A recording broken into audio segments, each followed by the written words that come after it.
Bueno, el tema de hoy es un tema realmente que nos preocupa a todos, ¿no? Que es el tema de los obstáculos. Puede ser visto como los miedos. Ponemos incluso la palabra obstáculos para suavizar un poco el término, el miedo, temor, pánico, ese tipo de choque, ese tipo de cosas, pero al final son realmente obstáculos, dificultades, como tropiezos. Técnicamente le llamamos nosotros barreras. O sea, algo que tú no te dejas pasar y te empieza a traer un trastorno, empieza a producir un efecto contrario. Estamos todavía introduciendo este tema. No hemos empezado totalmente porque hay pocas personas. Están llegando. Estamos comentando algunas cosas antes de empezar. Bueno, estamos habilitando el chat en directo porque es que no lo teníamos habilitado para que puedan escribir. Sí. Es bueno que vayan preparando alguna pregunta, cualquier duda, por muy elemental que les parezca, aquí no hay nada simple. Aquí todo puede ser interesante, todo puede convertirse en algo complejo y necesario de aclarar, de desmontar. Sí, a esto hay que entrarle con paciencia y con amplitud de mira, ¿no? No podemos tampoco cerrarnos. Todo puede ser interesante en este asunto de la relación entre las personas, ¿no? Ya tenemos chat. Ya pueden ir escribiendo. Ya pueden ir escribiendo cualquier pregunta y nosotros vamos hablando y vamos respondiendo las preguntas que se van presentando, que sean directamente de lo que estamos diciendo en ese momento o de otras cosas relacionadas con este gran tema. En realidad, este tema tiene mucha amplitud, tiene muchas conexiones. Es el relacionamiento humano. Recordemos que somos seres sociales inevitablemente. No nos queda más remedio que ser personas sociales. No nos queda más remedio que relacionarnos, que comunicar. Comunicar es digamos, el gran manto de todo, ¿no? No nos queda más remedio porque inevitablemente, y yo agregaría biológicamente, tenemos que ser seres sociales. Si no nos ayudan, no podemos sobrevivir en los primeros años. Necesitamos el otro y el otro después de nosotros, ¿no? Y después no es solamente sobrevivir, aunque puede haber también funciones y acciones de sobrevivencia, sino desarrollarnos. Bueno, vamos a ver si van entrando las personas para hacer esto más interesante. Sí. Bueno, ya hay 3 personas conectadas. Igual todo esto va a quedar grabado, entonces va a quedar en el canal Va a quedar grabado. para que después otros lo puedan ver. Sí. También pensamos mucho en YouTube porque es un canal distinto al de Instagram, son propósitos diferentes. Sí. YouTube también es un canal más educativo, más de información, de contenido. Instagram es más de fotos, de estilos. Y de hecho nos habías recomendado mucho que apareciéramos en YouTube. Sí. Es donde muchas personas de hecho acuden primero a buscar consejos de miedo escénico, de cómo hablar en público, cómo relacionarse. Yo siempre digo, nosotros llevamos muchos años haciendo entrenamiento de hablar en público. Por aquí han pasado miles de personas. Y yo siempre digo que hablar en público es la actividad posiblemente, si no la más compleja, sí está entre las más complejas, por supuesto, la que requiere más acciones del cuerpo, del organismo. Búsquenme una que requiere poner en marcha todo lo que tenemos, todo nuestro arsenal de sentidos, capacidades, talentos, todos los órganos claves del cuerpo. Estamos haciendo una introducción antes de empezar. Por ejemplo, para hablar en público necesitamos ver, ¿no? Si no vemos, podemos hablar en público sin ver, pero es más difícil. Requiere entonces usar otras capacidades. Requiere también, necesitamos también escuchar al otro, ¿no? Escuchar al otro. Bueno, puede ser que alguien pueda comunicar, no hablar, quizás comunicar, o hablar si no escucha muy bien, pero algo escucha. Pero tiene que utilizar entonces igualmente otras capacidades. Entonces es mirar, es escuchar. Bueno, es hablar, ¿no? Hay muchas formas de comunicación. Está la comunicación escrita, el lenguaje corporal no ha hablado, pero si estamos hablando de hablar en público, es el concepto más amplio, pues necesitamos entonces de las cuerdas vocales, de todo nuestro sistema oral para poder expresarnos. Entonces, hablar en público necesita también hablar, por supuesto. Tener la capacidad de hablar, no tener ningún impedimento en ese sentido. ¿Qué más necesitamos? Fíjense que lo vamos a necesitar todo. Movernos. Ahora yo estoy moviendo las manos, estoy impulsando, apoyando la voz para que no se quede sola la voz. Hay que agregarle. Y además las manos, el cuerpo, la vibración, la energía, el movimiento del cuerpo apoya, por supuesto. Hay que hacer gestos, posturas, miradas, empleo de las manos, movimientos, no sé, desplazamientos, si fuera una escena. Entonces ese es el movimiento del cuerpo, digamos. ¿Qué más necesitamos? Necesitamos sentir. Hay que sentir, pero si tú hablas seco, frío, lineal, pues entonces el poder de la comunicación se está disminuyendo. Necesitamos sentir la emoción, y todos somos seres sensibles. No podemos eludir las emociones y los sentimientos, que no es más que las emociones derivadas. ¿Qué más necesitamos? Necesitamos pensar, decir algo, hablar de algo. Usted tiene que hablar de algo, ¿no? No puede hablar de nada, de algún tema que usted sabe más, menos, o tiene una opinión sobre ese tema que estamos hablando. ¿Qué más? Ya está todo en camino. Ver, escuchar, hablar, sentir, moverse, pensar, y además de eso viene el otro problema, hay que atender al público. Usted no puede hablar solo a la pared, ¿no? Si no, entonces no es público, es hablarle a la pared. Entonces, el público hay que atenderlo. El público puede preguntar, el público puede aburrirse, el público puede levantarse y se puede ir. Entonces, hay que mantener un poder sobre el público. Usted empieza a recorrer las miradas y dice, bueno, hay uno medio dormido, hay otro que está atendiendo más, hay uno que se mueve inquieto, tengo que hacer algo. Bueno, requiere la atención del público, que es una interacción, es ir y venir. O sea, es una acción para producir una reacción. Entonces usted tiene determinadas responsabilidades. Fíjense cuántas cosas necesitamos para hablar en público. Es una tarea compleja, que requiere de todo. Usted está escribiendo a lo mejor en su casa, en su computadora, y está, bueno, moviendo los dedos, pensando y moviendo los dedos. Algo tiene que sentir, pero puede ser que no sea tan importante sentir, sino más bien la acción racional. Busque otra. Usted está corriendo y está moviendo el cuerpo. El pensamiento no es tan importante, sobre todo lo que debe pensar es no chocar con algo. Y puede sentir, pero tampoco es que la emoción sea decisiva. Lo más importante es ejercitar el cuerpo. Entonces, hablar en público es una actividad compleja.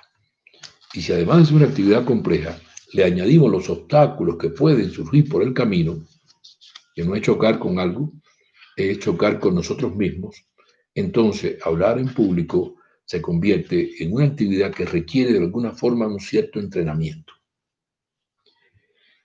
Por ejemplo, para comunicar, que es más que hablar en público, necesitamos prepararnos antes, ¿no?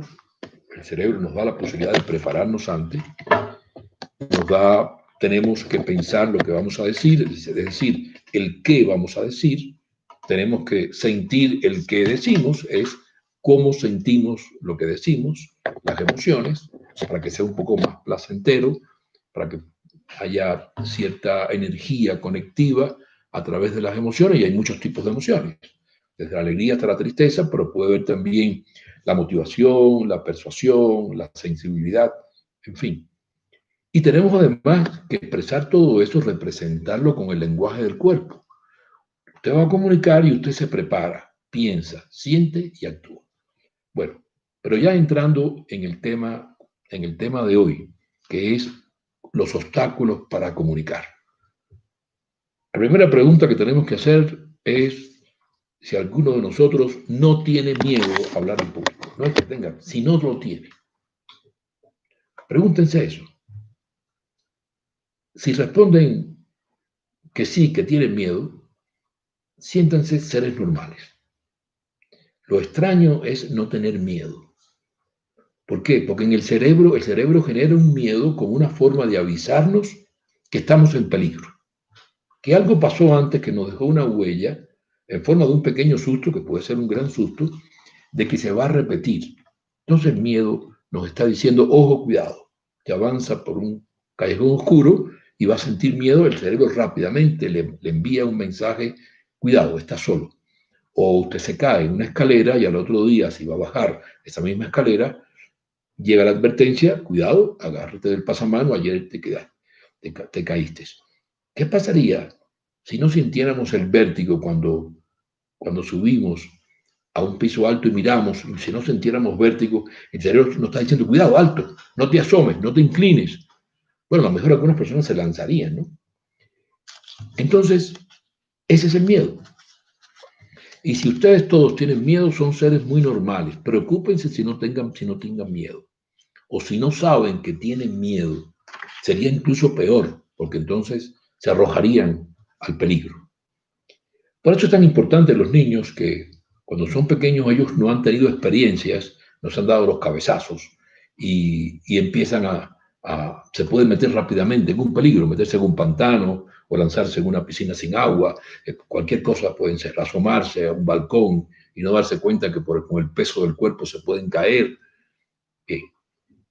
Todos tenemos miedo. ¿Cuáles son los obstáculos? El obstáculo es así, se presenta de esta forma. Usted va a hablar en público, está bien preparado, vamos a ponerlo en la mejor situación, no es que no está preparado, entonces ya tiene todo en contra. Usted se ha preparado muy bien, conoce el tema que va a hablar, de qué va a hablar, lo ha estudiado, va y se lo aprendió hasta de memoria, que no es algo que aconsejamos porque cuando usted se aprende algo de memoria, si le falta una pieza, una palabra, puede ser que se desmorone todo. No, usted está bien, usted está listo. Usted ha ensayado varias veces incluso, frente al espejo, frente a otros. Está listo. Y cuando va a empezar, siente que hay algo que lo empuja hacia atrás. Algo no empieza a funcionar bien en el cuerpo. Hay un obstáculo. A ese obstáculo le llamamos en comunicación personal una barrera. Quiere decir, una barrera comunicativa. Algo que no te deja. La barrera es un aviso, ¿eh? Te está diciendo, no estás listo. Hay algo que te falta. No has ensayado bien, hay algo que está mal. Tienes temor a algo que pueda pasar. ¿Qué es lo que puede pasar? Porque en la escalera tú te caes, está claro, ¿no? En el callejón oscuro te puedes asaltar. Ese obstáculo, ¿qué te está diciendo? Bueno, te está diciendo que tú no estás listo para hablarle al público porque sientes que el público va a detectar un fallo que tú tienes, como que tu mecanismo no funciona bien en un punto, en una pieza. Entonces el miedo escénico, esos obstáculos que le llamamos para hablar en público, que se manifiesta en forma de barrera, no puedes pasar, el cuerpo empieza a funcionar mal, se te olvida lo que vas a decir, la voz no te sale bien, no sabes qué hacer con las manos, quisiera no tener manos en ese momento, te entra presión en el abdomen, en el pecho, en la cara, en las manos, qué sé yo. ¿Qué te está diciendo? Bueno, que el público te puede desaprobar. Esto es lo que tú piensas. El pobre público no ha pensado nada, ni está pensando en nada de eso. El público está esperando que tú hables para aplaudirte, si lo haces bien. Pero tú sientes que el público te va a desaprobar por alguna razón. Todos los seres humanos sentimos que el público nos puede desaprobar por alguna razón. Y público empieza con una persona. ¿Sabes quién es el primer público con el que tropezamos? Mucho antes, muy bien temprano, con nuestra madre. Y después con nuestro padre y con las personas más cercanas, que más queremos y que más nos van a querer, que son las que más nos importan lo que opinen de nosotros y son los que nos generan esas precauciones. Entonces, el miedo escénico, que en este caso, para esta conferencia le llamamos los obstáculos, porque son obstáculos, son barreras que no puedes cruzar o tienes que hacer un gran esfuerzo para saltar. Todos los seres humanos sentimos eso, el miedo a que nos desaprueben, pero todos los seres humanos lo sentimos por una razón diferente. ¿Qué les parece? Y en un entrenamiento de comunicación hay que hallar la razón de cada uno. Y si hay 100 razones distintas, algunas muy parecidas, pero ninguna totalmente igual. Entonces, todos tenemos esa barrera. Vamos a ver alguna pregunta antes de que entrar de lleno en los obstáculos. Sí, bueno, Diana nos pregunta, ¿qué tan cultural puede ser ese miedo a hablar en público? ¿Es posible que ciertas culturas el miedo a hacer el ridículo sea más realizado que en otras? Sí, depende también de los estatus, de los niveles culturales, de cómo se ha generado incluso, porque esto comienza en la familia, ¿eh? Vamos a hablar claro, no echen la culpa a los maestros siguen la obra de creación de miedo, los maestros esos arrogantes, represivos, ¿no? Pero esto comienza en la casa. Esto comienza en la casa, porque el efecto mayor nos lo producen las personas que quieren. ¿Qué tan cultural? Sí, claro que es cultural, pero aunque sea cultural, y la cultura influye muchísimo, porque la cultura influye en la medida que genera este tipo de prevenciones. Pero el problema no es cultural, el problema es psicológico. El problema es el miedo que se genera, es un factor humano, mental. Que las culturas coadyuven a esto, unas más que otras. Por ejemplo, una persona pobre, económicamente pobre, aunque puede ser muy rica humanamente, puede, ante un auditorio de personas de más estatus económico, puede sentirse presionado, intimidado. Una persona de menos nivel cultural que otras, muchos que vienen a estos cursos nos dicen cuando están los jefes sentimos mucho temor. Hay un problema de poder, indudablemente, pero el problema no es genético, es formativo, nadie nace con miedo, a no ser que lo adquiera en el propio proceso del embarazo y del parto, si ha habido dificultades en este sentido, dificultades de sobrevivir. Pero es un problema psicológico interno. La cultura, claro, la cultura influye muchísimo. Y otra persona, Amanda, nos pregunta si es posible dejar de sentir miedo escénico. Si usted deja de sentir miedo escénico, vaya rápido a un psiquiatra o a un neurólogo, porque usted tiene problemas. El problema no es dejar de sentirlo, el problema es dejar de dominarlo. Es que tenemos que dominarlo, es que lo podemos dominar y más aún lo podemos dominar a favor nuestro. Podemos hacer muchas cosas para convertir eso en un reto. Digamos, uno de los temas que vamos a tratar hoy es el miedo a no ser inteligente, el miedo a decir una estupidez. Así me lo han dicho varias personas. Tengo miedo que cuando yo me digan que eso es cuando yo hable, me digan que eso es una estupidez. Bueno, pues si usted tiene temor a que le digan que es una estupidez, que usted no va a decir ninguna estupidez, porque usted es una persona preparada, pues usted debe tomar eso en cuenta y tratar de decir algo inteligente, original, nuevo, creativo, polémico, interesante, para que no suceda eso. Si usted tiene miedo, otro miedo muy frecuente que también íbamos a abordarlo aquí, que es el miedo a no ser interesante, a ser intrascendente, a no llamar la atención, a ser una persona que pasa inadvertida. Bueno, pues usted tiene una cantidad de recursos en el organismo para llamar la atención. La voz, las manos, la energía, el tema, el enfoque, la mirada, el movimiento, el vestuario, cuántas cosas puede hacer para vencer ese miedo. Pero como estos son miedos fundacionales, porque el miedo escénico son miedos fundacionales, hay muchos tipos hay circuitos de miedos distintos.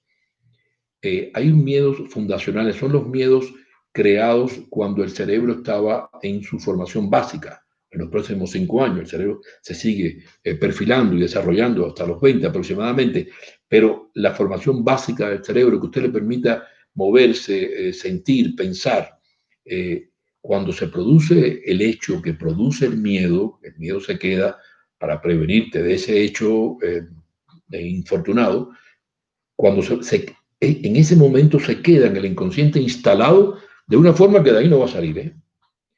Y puede ser incluso que no lo olvide, pero que no lo recuerde más. O sea, que no sepa que lo sabe, porque sí lo sabe, pero lo tiene guardado y no lo recuerda. Hasta que en un momento determinado, ante una situación crucial, puede ser que sobrevenga o mediante un ejercicio de interpretación, de ese miedo, de identificación, entendimiento y comenzar a desmontarlo, que bueno, lo hacemos en nuestro entrenamiento.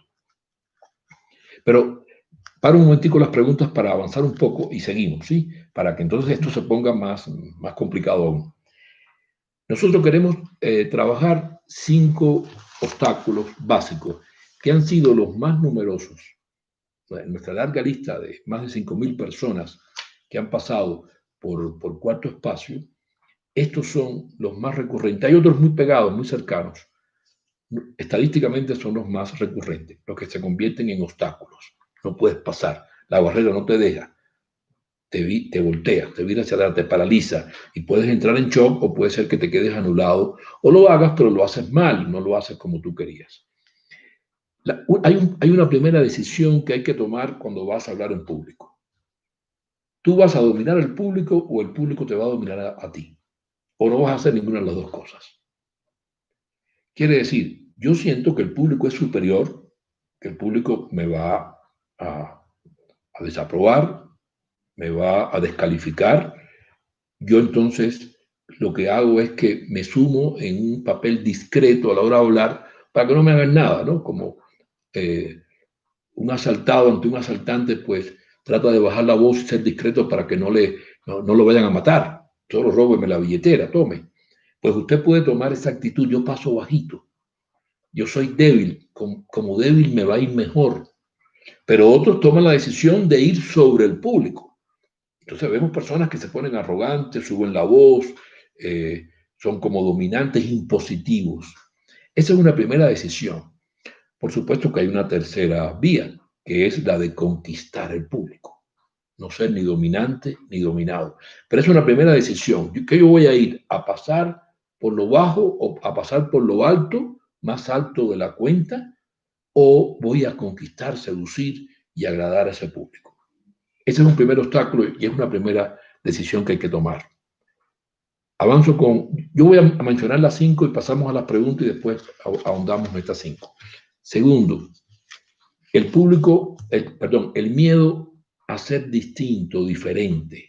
Le pasa mucho a los creativos, a las personas más polémicas, que tengan un pensamiento propio. Tengo miedo a pasar como un bicho raro. Este hombre viene aquí a decir cosas que no tienen nada que ver con la realidad, que no tienen nada que ver con el pensamiento común. Los creativos generalmente son así, van a cambiar las cosas que están establecidas. Entonces, un miedo a que voy a ser diferente, no me van a entender. Bien, otro obstáculo importante es el miedo a decir una estupidez, lo que dijimos antes, a decir algo que no es inteligente. Otro es a no llamar la atención. Yo paso por bajito. Cuando digo algo, la gente se aburre, empiezan a bostezar, se levantan y se van. Yo no soy importante. Hubo manejo infantil en la infancia, quiero decir. Y un último obstáculo que escogimos entre decenas de obstáculos que hay es el miedo a cómo acercarme al público. ¿Cómo me lo gano? El público puede ser una persona, ¿no? No simplemente un público amplio. Usted es un vendedor o es un cliente o es un jefe o es un líder de grupo o usted va a una entrevista de trabajo o va a cualquier conversación, no solamente ante un gran público, y dice, ¿cómo me la acerco? ¿Cómo me la acerco? ¿Cómo me lo gano? ¿Qué cosa es eso de la empatía? ¿Cómo se logra esa empatía, ese acercamiento al otro? ¿Tengo carisma? ¿No tengo carisma? ¿Cuántas preguntas podemos hacernos?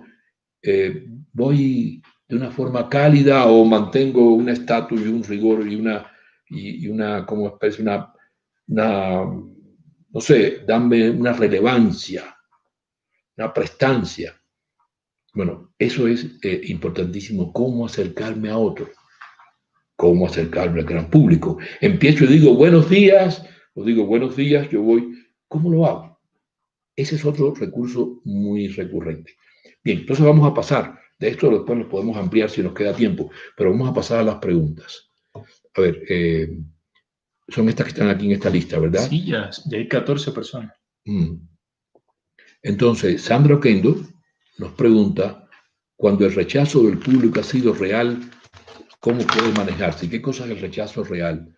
Bueno, su rechazo real será que usted si diga una estupidez o, o usted entre y resbale y se caiga, o usted se trabe y no pueda hablar.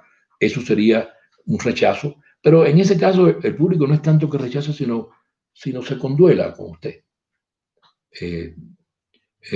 No sé, genere quizás un apoyo, una ayuda, hasta le dé un aplauso para que usted salga de esa situación terrible, se le olvida lo que va a decir. ¿Cuántas personas van a hablar y se le olvida de pronto, se quedan en blanco?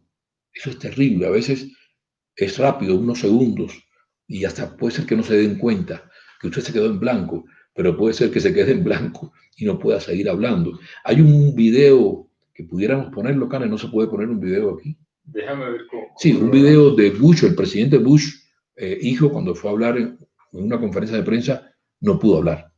Le pasó un shock. Entonces, el rechazo del público ha sido real. Real quiere decir que haga esto, porque lo otro es imaginativo. Usted se imagina que el público lo va a rechazar. Por eso decimos que no es miedo al público, sino es ante el público. El rollo lo tiene usted. Con algo que le pasó, que le dejó la sensación de que lo van a descubrir por algo que usted va a hacer mal. No sé, Sandra, si esto si es otra cosa lo que quisiste decir, me lo puedes volver a preguntar de otra manera. Y bueno, ¿qué más? También, supongamos que alguien se burla o hace crítica fuerte del discurso. Bueno, si alguien se burla, usted tiene que defenderse, pero no airadamente, no pierda el control. Puede poner al otro en una situación difícil, puede hacerle una pregunta complicada para que él se sienta que él también puede ser burlado. Eso puede pasar. Y si hace críticas fuertes, pues hay que tomarlas con calma y responderlas con racionalidad, sin perder el control, porque hay personas que provocan también. Entonces, lo primero que hay que hacer es que atemperarse y dar una respuesta equilibrada, porque si no pierdes la moral frente al público. Y si usted empieza a regañar al público es fatal. El resto se solidariza con esa persona. Bueno, otra pregunta. ¿Hay algún miedo físico? ¿Puede beber agua o hacer algo que calme el miedo antes de hablar en público? ¿Algo efectivo? Sí, se pueden hacer muchas cosas, pero ya cuando el miedo está frente al público, hay muy poco que se puede hacer. Ya usted empezó. Fíjense que el miedo nos avisa, es que el miedo es tan bueno que nos avisa antes. Usted no le comienza, el miedo no comienza cuando usted se para frente al público, comienza desde que usted sabe, le anuncian, le avisa que tiene que hablar, hasta 6 meses antes. Aquí hay personas que vienen para prepararse por una tesis de grado 6 meses antes y hasta más. Aquí hay personas que vienen para prepararse para el día de la boda, porque tienen miedo cuando le pregunten. Cuando el cura le pregunte si acepta a su novia como esposa, decir que no en vez de que sí. Se pone nervioso y dice que no. Eso ha pasado, ¿no? Le puede pasar también a la novia, ¿no? Entonces, ya tomar agua, concentrarse, respirar, todo eso ya son como aspirinas para en ese momento menguar de alguna manera lo que está sintiendo. Pero no es la solución radical. Ya cuando estás frente a eso, nosotros recomendamos bajar el tiempo, estirar las palabras porque el miedo da por correr y entonces ya no sabes lo que dice, tropiezas con tus propias palabras, contigo mismo. Entonces usted dice, buenos días, buenos días, yo me llamo fulano de tal, voy a hablar del mensaje, estira, no del mensaje, porque ya entonces se trasluce el temor y el público no confía en alguien que está hablando rápido, porque el que habla rápido es inseguro, tiene miedo. Y si usted tiene miedo y si usted no está seguro, porque yo voy a estar seguro y voy a confiar en lo que usted dice, mejor hablo con el de al lado y me olvido de la intervención. Seguimos con las preguntas.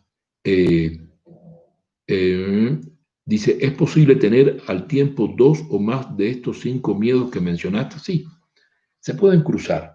Claro que se pueden cruzar y hay más miedo.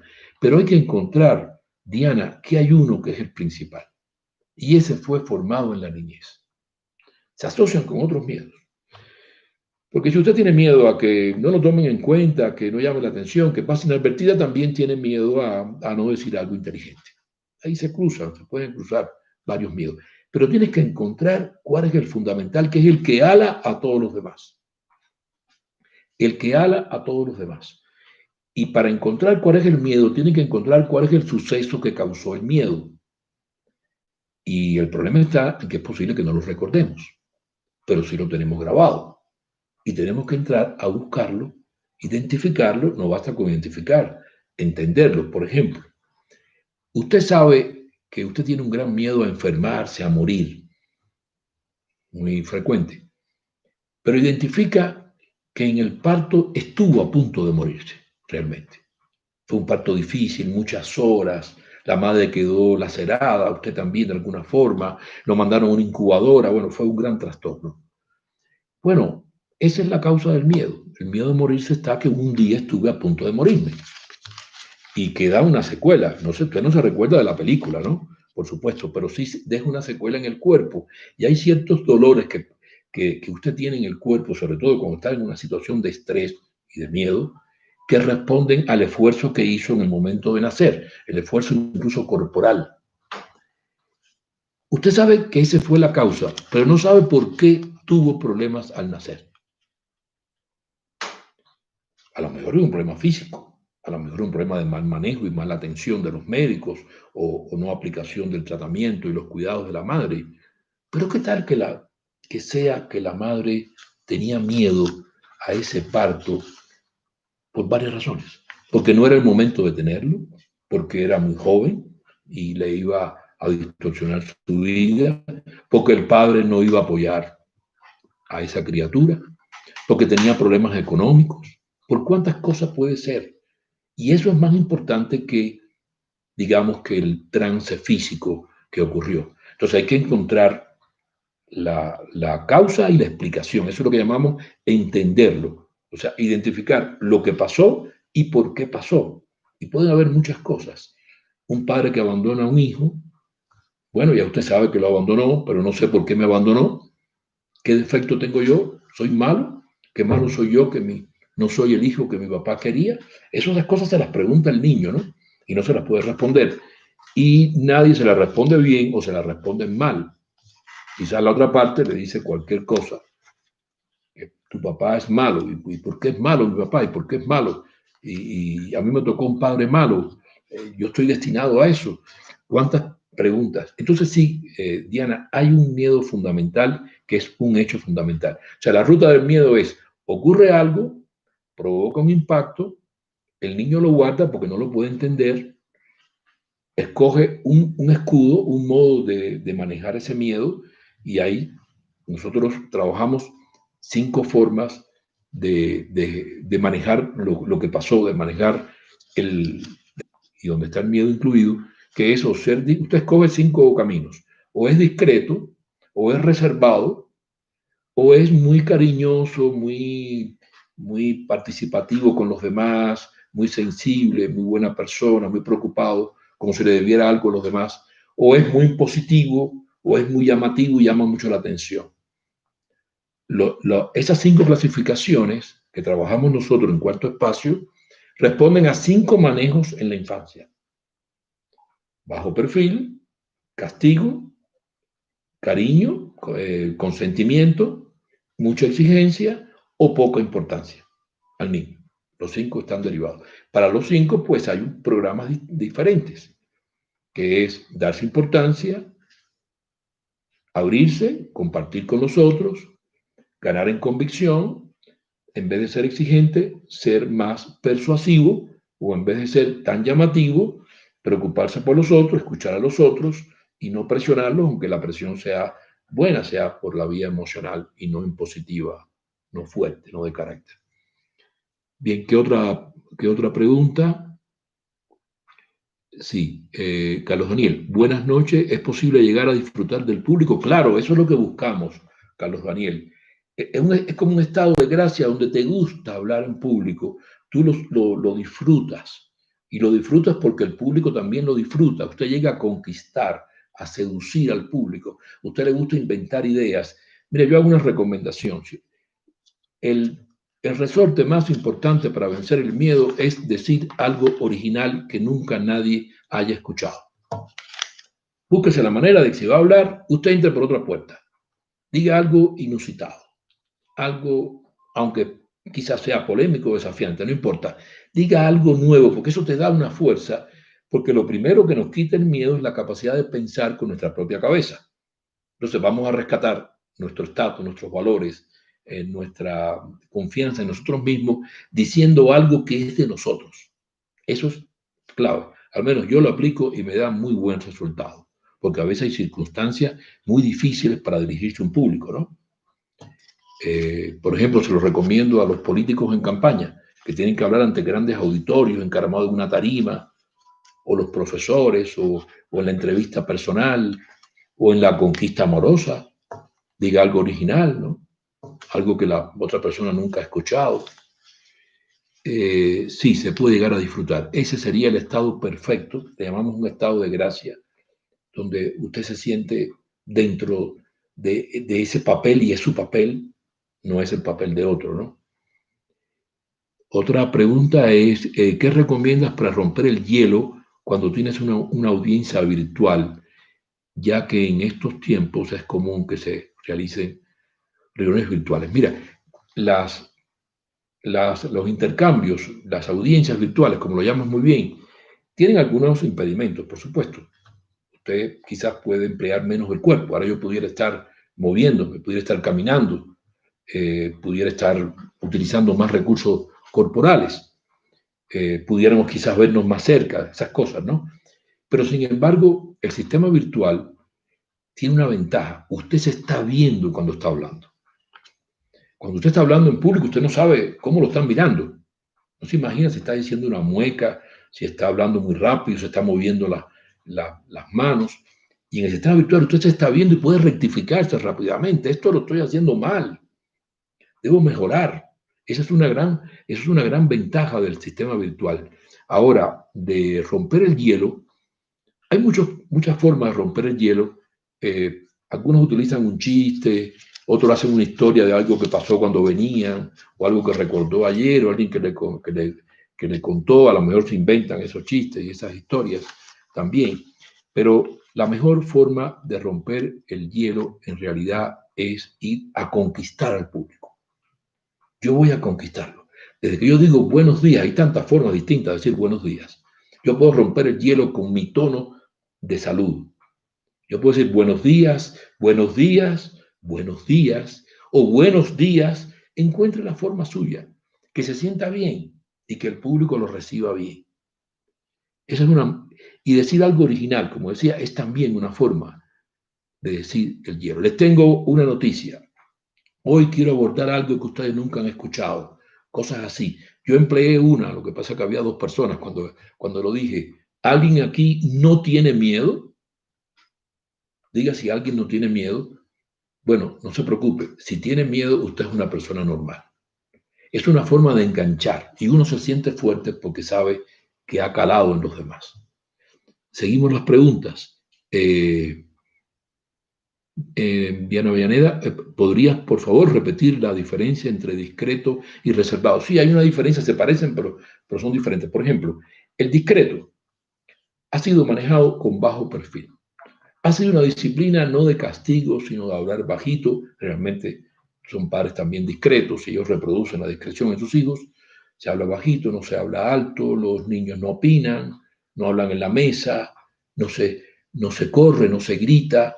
Hay que ser obediente, disciplinado, sin que llegue al castigo. Puede ser que algún día una nalgada más que otra, pero no es lo frecuente, no es la vía. Entonces, no hacer nada, no dar opiniones, y esa persona piensa que debe llegar a un grupo, a un salón de clases y sentarse detrás de otra cabeza y no molestar. El reservado es distinto. El reservado, le llamamos también blindado, es el que ha sufrido castigos. O sea, no le dijeron, aquí no se habla alto. Le dijeron, la próxima vez que hables alto te voy a dar, y le pegan de verdad. Reciben castigos severos y en algunos casos han sido incluso abusados sexualmente. Puede darse el caso, no necesariamente, pero puede darse el caso. Han sido castigados, reprimidos muy fuertemente. Ellos están esperando que el público los ataque. Por eso adoptan posturas así, cruzan de brazos, miran de lado, no hablan, tú los miras y no sabes si están tristes o alegres, ellos no cambian, son muy desconfiados, están esperando el ataque. Esa es la diferencia entre reservado y discreto, que a veces se parecen mucho, son tan discretos que son casi reservados. Pero, por ejemplo, el discreto es obediente, el reservado no te dice que sí, que va a hacer eso enseguida, el reservado lo piensa, desconfía y puede ser que no lo haga, puede ser que no te siga. Un maestro en un aula le puede decir, hay que hacer la tarea, hay que hacer esto, y el discreto se pone a hacer enseguida. El reservado piensa y se demora un poco en reaccionar, en contestar. No sé si basta con esa respuesta, Diana. Seguimos, a ver. Danos ejemplos, por favor, ¿qué sería algo original? Algo original es algo que nadie ha escuchado nunca. O el qué o el cómo, porque puede ser que de esa manera nunca lo he escuchado nunca. Yo puedo decir, estábamos en una sesión de un curso de entrenamiento para entrenadores que comenzamos en Cuarto Espacio, aquí algunos de los que están participaron, y había que decir algo inusitado. Bueno, pues yo dije yo propongo que se eliminen los exámenes. Se levantó una ola, ¿no? Puede ser, sobre todo los maestros van a decir, entonces, ¿cómo medimos? ¿Y cómo nos pagan después por los resultados de los alumnos? Bueno, es algo creativo y voy a empezar a argumentar y a sustentar eso. No es lanzar una bomba e irse, ¿no? Hay que tener una argumentación. Algo que nunca nadie haya visto, una historia original, que nunca nadie haya contado, una forma de cambiar las cosas. Generalmente algo original está dado a lo creativo. Tenemos que y podemos ser creativos. No repetir. Alguien que diga algo no original o es como dijo el autor tal en el libro que escuché, la película, la historia que vi ayer, que ya muchos la han visto. Romper por alguna parte. Romper por alguna parte. Cuando yo era comentarista político en televisión, fui varios años en Colombia, en varios programas, era programas de debate, Hassan era el moderador, el famoso Hassan, y había personas muy fuertes, muy bien preparadas, había académicos, había políticos, y yo llevaba siempre lo que llamaba una bomba, para poder vencer mi miedo, porque el miedo lo tenemos todo, porque por lo que podemos es vencer, voltearlo, dominarlo, trabajar en nuestro favor. Yo llevaba algo que rompiera, que provocara polémica, y todo el mundo empezaba a discutir lo que yo había propuesto. Eso me daba una fortaleza interna tan grande. Otro no, otro iba a reforzar los conceptos, lo que está dicho y probado en la academia, lo que dicen otro va a emocionar, pero yo rompía por ahí algo original y despertaba entonces la polémica y yo disfrutaba que la agenda la cambiaba yo. Era muy interesante. Es muy interesante hacer eso, yo lo recomiendo. ¿Qué más? Bueno, yo creo que todas las preguntas, las últimas, ¿no, Cani? Bien, en el tiempo que nos queda, porque yo di 5 obstáculos, pueden hacer cualquier otra pregunta, o el que no está satisfecho con la respuesta puede volver a preguntar o decirlo de otra forma. Por favor, Sandra, Diana, Carlos Daniel, Jenny Milena, otros que han hablado. El dominante, es importante eso, porque usted está entre la disyuntiva de dominar o ser dominado. El mundo se divide en dominantes, dominados y los que no quieren ser ninguna de las dos cosas. Escoja. Ni dominar ni dominado, conquistar. Es la tercera vía. Siempre repetimos que el cerebro, ante un peligro, nos manda determinados avisos. Nos dice, usted puede lanzar y pelear, enfrentarse al peligro, pase lo que pase. Usted puede huir corriendo, ¿no? Huye o te enfrenta. Hay una tercera, quédese pasmado, estático y lo que pase no depende de usted. A ver si no me matan, no me pasa nada, me perdonan, se consuelan conmigo. Y hay una cuarta vía que es conquistar.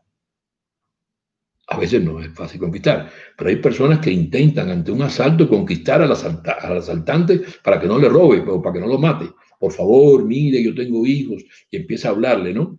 Es la conquista. Bueno, esa es una situación muy tirante, muy extrema, pero la mayor parte de las veces no son tan extremas las situaciones. Conquistar. Entonces vaya al público a conquistar. Al final voy a dar cinco consejos de cómo manejar el miedo a última hora o un rato antes. Ser diferente. Si usted es diferente, bienvenido. Usted es diferente, pues diga algo nuevo, sea creativo, no importa. Si le dicen que usted está desafiando el mundo, pues yo estoy desafiando el mundo. Sea orgulloso.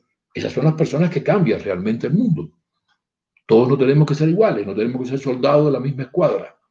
Podemos manejar nuestras diferencias, singularidades y talentos.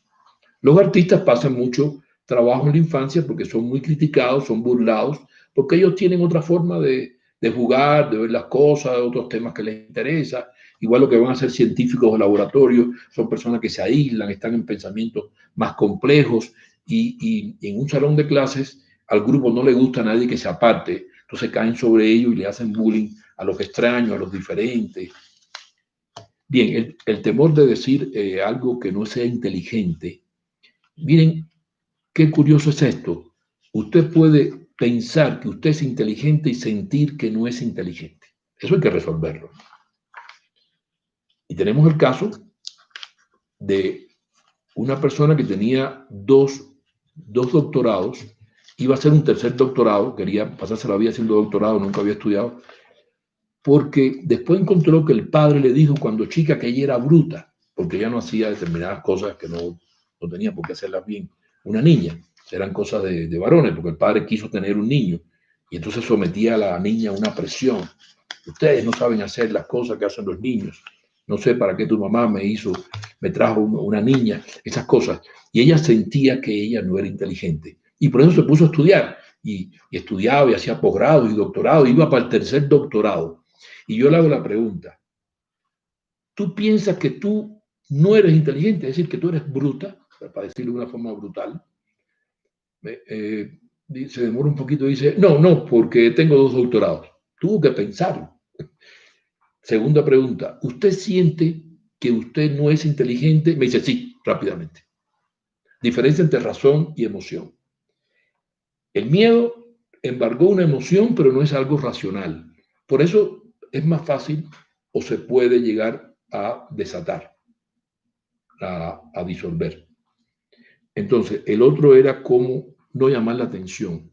Si usted tuvo un manejo infantil de bajo perfil, usted no quiere llamar la atención, usted quiere pasar, usted le tocó, le pusieron un sello, una etiqueta, como dicen los neurólogos, usted no llama la atención, usted está condenado a no llamar la atención, sea discreto, haga caso, sea ordenado, no diga nada nuevo.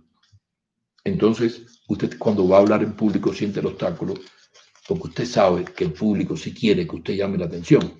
El público no le va a aplaudir. Si usted pasa por lo bajito, el público dice, bueno, muy bien, está bien, no le va a decir nada, pero que pase el otro. Se va a olvidar de usted.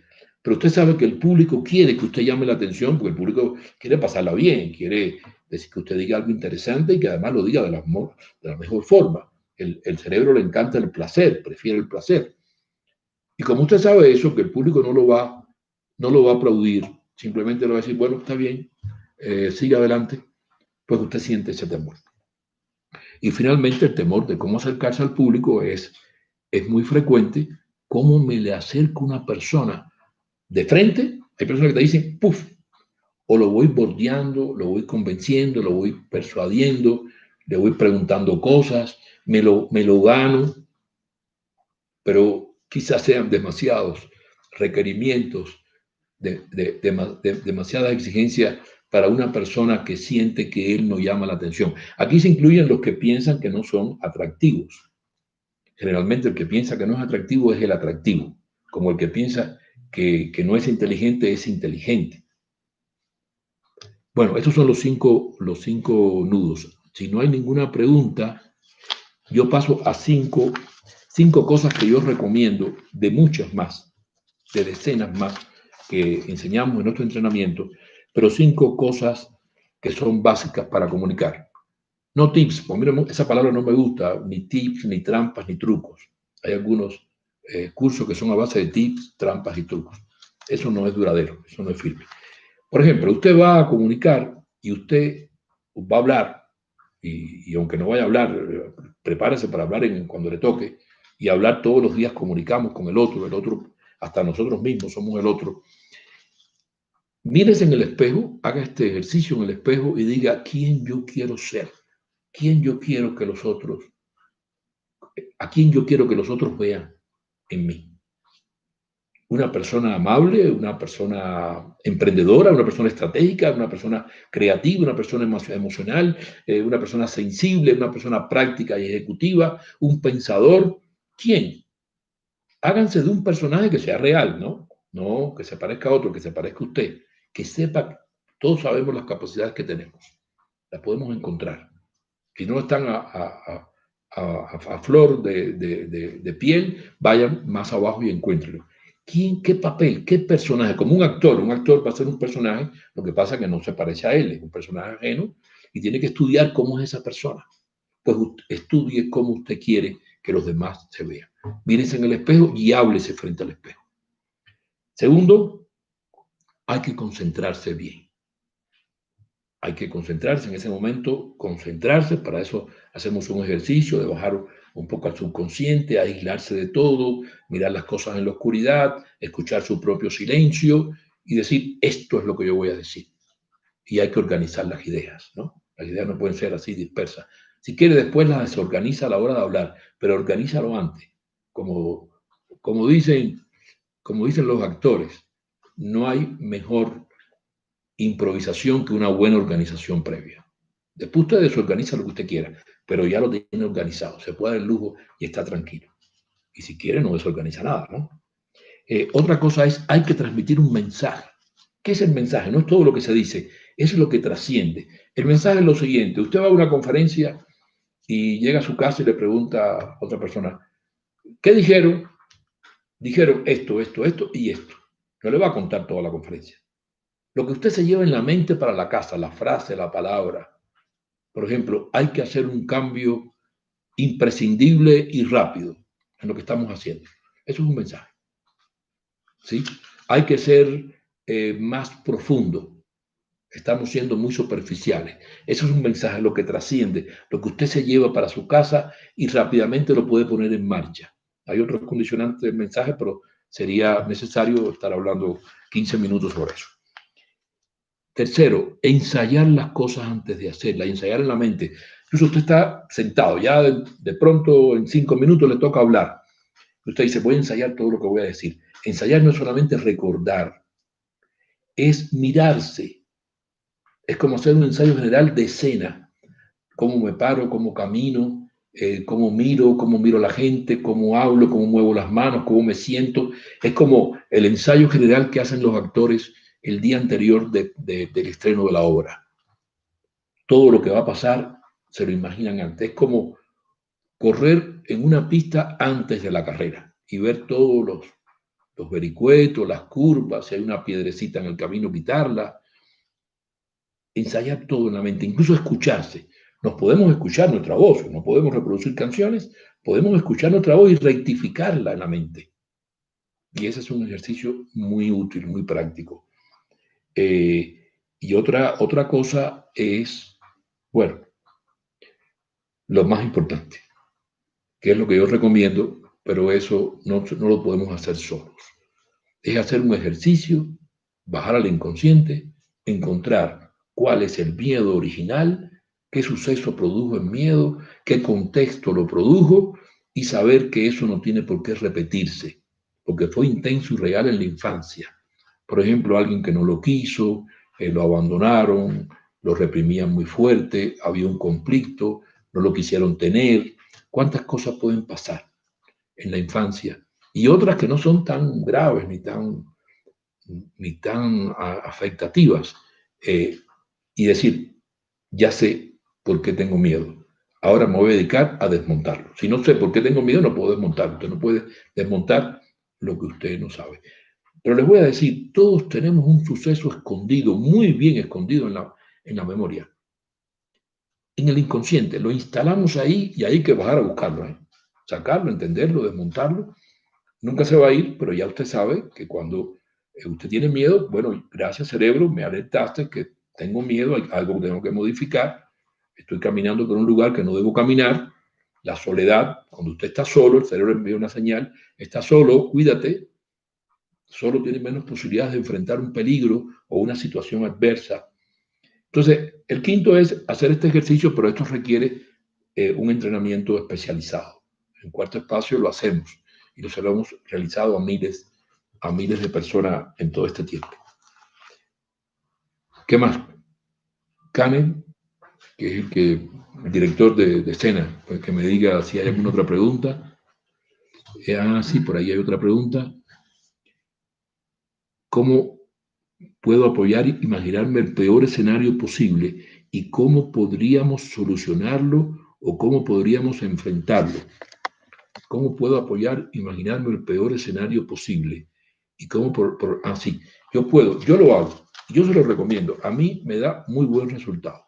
Voy a un lugar que nunca he escuchado, nunca he ido,